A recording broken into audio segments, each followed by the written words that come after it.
Monthly budget plan केमती करेंगे पूरा स्टेप बाय स्टेप गाइड। प्रथम आप गोटे जी पैसा मासक खर्च होची गोटे लिस्ट बनातु।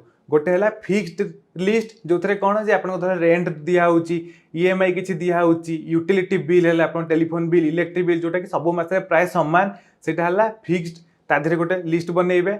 आउ गोटे है कौन ना सब बढ़ुव कमुव आपण मासक खाइबा खर्च बुलवा खर्च किसी शॉपिंग धर कर ड्रेस घरिका किसी भी जिनस तो तार आउ गोटे लिस्ट बनइबे।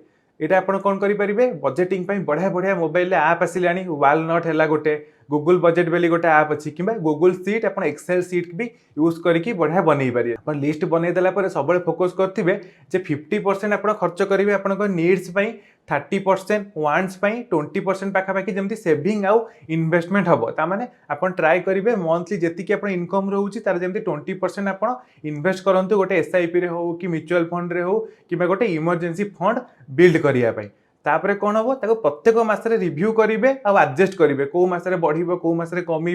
तो एमती आप फॉलो कले कौन हम गोटे बढ़िया बजेट करेंगे। मन रखु बिना बजेट रे किसी हेनी कौन सी बाटर आप पैसा सब मसरे खर्च हो जाऊँ आपको लगुवे जिते इनकम हो कौन पैसा कुआडे पड़ोची। तो मन रखु से पैसा इनकम बढ़ी बढ़ी गले भी खर्च सेमती बढ़ी बढ़ी जीव। तो आप थोड़ा अधिका सेव करना बहुत अधिक टंका इनकम कला बेले भी सेते बेले भी आप किसी भी पैसा सेव करें कौन ना कौन बाटर पैसा खर्च हो।